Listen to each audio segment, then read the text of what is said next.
10 ದಿನ ಬರೀ ಧ್ಯಾನನ ಅಥವಾ ಅದ್ರ ಜೊತೆಗೆ ಯೋಗ ಇನ್ನೇನ್ ಆಕ್ಟಿವಿಟೀಸ್ ಇರತ್ತೆ ಅಂತ ಕೇಳ್ತಾ ಇದ್ರಿ. ನಮಸ್ಕಾರ, ವೆಲ್ಕಮ್ ಟು ಎಪಿಸೋಡ್ 6 ಆಫ್ ವಿಪಶ್ಯನಾ ಧ್ಯಾನ ಶಿಬಿರ.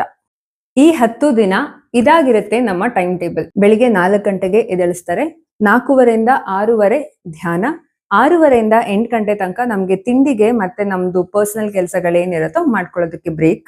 8ರಿಂದ 9 ಅಗೇನ್ ಧ್ಯಾನ, 9ರಿಂದ 11 ಗಂಟೆ ಗೈಡೆಡ್ ಮೆಡಿಟೇಷನ್, 11ರಿಂದ 12 ಲಂಚು, 12 to 1 ರೆಸ್ಟ್ ಮಾಡೋದಕ್ಕೆ ಬ್ರೇಕು.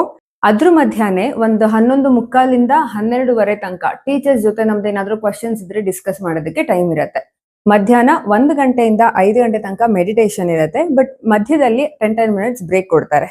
ಸಂಜೆ 5ರಿಂದ 6 ಗಂಟೆಗೆ ಟೀ ಬ್ರೇಕ್, ಅದೇ ನಮಗೆ ಡಿನ್ನರ್ ಕೂಡ. ಸಂಜೆ 6 ಗಂಟೆಯಿಂದ 7 ಗಂಟೆ ತನಕ ಮೆಡಿಟೇಷನ್, 7:15ರಿಂದ 8:15 8:30 ತನಕ ಪ್ರವಚನ ನಡೆಯುತ್ತೆ. ಪ್ರವಚನ ಮುಗಿದ ಮೇಲೆ 9 ಗಂಟೆ ತನಕ ಅಗೈನ್ ಮೆಡಿಟೇಷನ್, 9ರಿಂದ 9:30 ಅಗೈನ್ ಇನ್ನೇನಾದ್ರೂ ಕ್ವಶನ್ಸ್ ಇದ್ರೆ ಟೀಚರ್ಸ್ ಜೊತೆ ಡಿಸ್ಕಸ್ ಮಾಡ್ಬೋದು. 9:30ಗೆಲ್ಲ ನಮ್ ರೂಮ್ಸಿಗೆ ಹೋಗ್ತೀವಿ, 10 o'clock ಲೈಟ್ಸ್ ಆಫ್ ಆಗ್ಬೇಕು. ಇದೆಲ್ಲದ್ರ ಮಧ್ಯ ನಮ್ಗೆ ಬೇರೆ ಆಕ್ಟಿವಿಟೀಸ್ಗೆ ಟೈಮ್ ಕೂಡ ಇರಲ್ಲ. ಸೊ ಇದಾಗಿರತ್ತೆ ವಿಪಶ್ಯನಾ ಧ್ಯಾನ ಶಿಬಿರದ 10 ದಿನದ ದಿನಚರಿ. ಇಷ್ಟೆಲ್ಲ ಮಿನಿಟ್ ಟು ಮಿನಿಟ್ ಅವ್ರು ನಮಗೆ ಟೈಮ್ ಟೇಬಲ್ ಕೊಡುವಾಗ ರೂಲ್ಸ್ ಅಂಡ್ ರೆಗ್ಯುಲೇಷನ್ಸ್ ಅಂತೂ ಸಿಂಪಲ್ ಆಗಿರೋದಿಲ್ಲ. ಅದೇನು ಅಂತ ನಾಳೆ ತಿಳಿಸ್ಕೊಡ್ತೀನಿ. Thank you.